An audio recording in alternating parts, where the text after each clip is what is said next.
हमें पता है आपको रोड की ऐसी हालात देखकर थोड़ी भी हैरानी नहीं हुई होगी, क्योंकि बिहार में बारिश के बाद सड़कों की ऐसी हालत होना बहुत आम हो चुका है और इस हाल को जनता भी बड़े सरलता से स्वीकार कर लेती है, जिसका उदाहरण हमने अपनी नजरों के सामने देखा। बारिश के बाद हम पहुंचे पटना के बाजार समिति में, जहां आपको लाइन से व्यापार करने वाले कोचिंग सेंटर्स और हजारों एस्पिरेंट्स मिल जाएंगे। पर गौर करने वाली बात यह है कि जहां इतने बड़े बड़े पद के लिए बच्चे तैयारी करते हैं, वहाँ के सड़कों की हाल यह हो जाती है सिर्फ 15 मिनट बारिश होने के बाद। यहाँ जगह जगह आपको कचरे का ढेर मिलेगा और बारिश का पानी।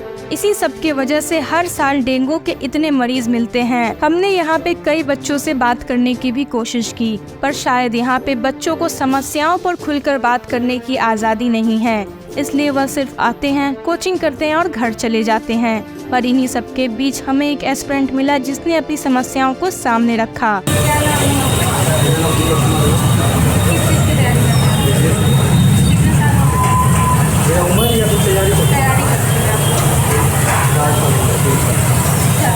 दिल्ली में जो हादसा हुआ होगा उसमें हम सबको पता ही होगा।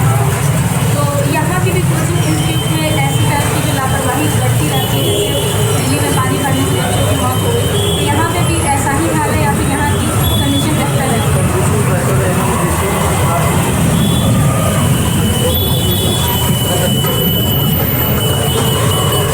और एक्सीडेंट का जो पॉइंट है वो सेम है, अगर सब कुछ हुआ कभी आग लगी या फिर अर्थ टूटा है, बच्चे निकल पाएंगे सही सलामत या फंसने का डर है।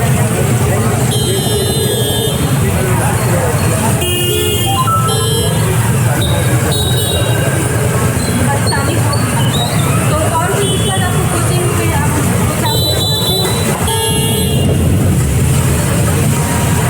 और अभी भी घटना हुई तो बहुत सारे कोचिंग इंस्टीट्यूट को यहाँ पे भी बंद किया गया था। सुधार देखने को मिला है या फिर जैसे क्या कुछ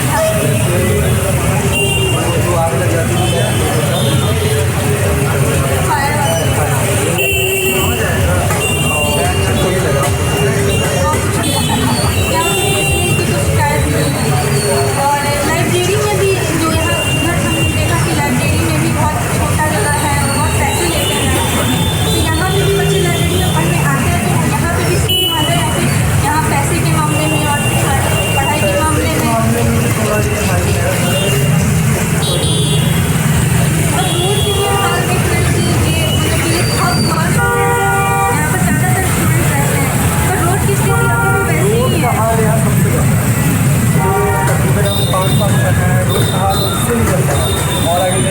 तो उसके लिए प्रशासन कुछ भी नहीं कर रही है रोड के लिए।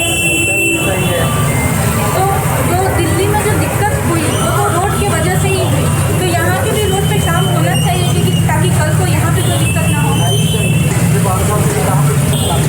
कुछ भी नहीं हुआ, क्योंकि जगह जगह हम देख रहे हैं पानी यहाँ पे खड़ा हुआ है और इतने स्टूडेंट्स हम देख रहे हैं यहाँ पर आते जाते हैं।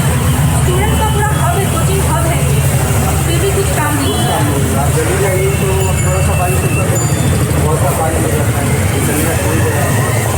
और यहाँ के हॉस्टल्स की क्या स्थिति है?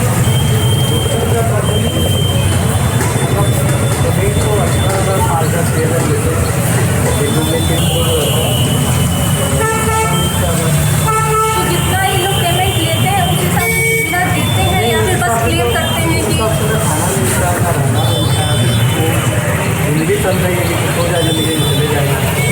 कितने बड़े बड़े मतलब कि कितने बड़े बड़े पद के लिए बच्चे तैयारी कर रहे हैं, तो क्योंकि उन्हें वो सुविधा मिल नहीं रही है जिस हिसाब से उनसे पैसे लिए जा रहे हैं, इस पर आपका क्या कहना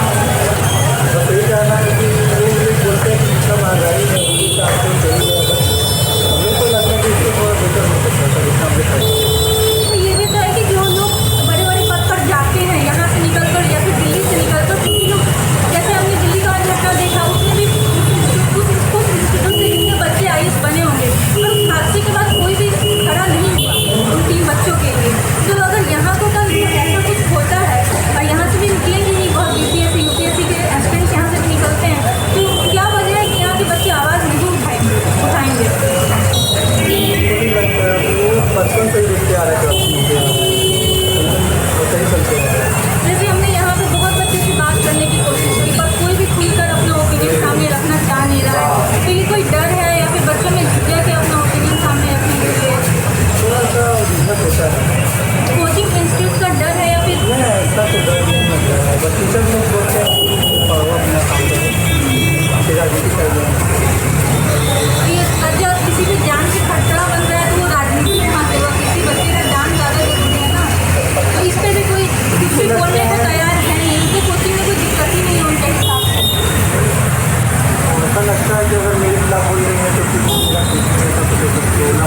बच्चों को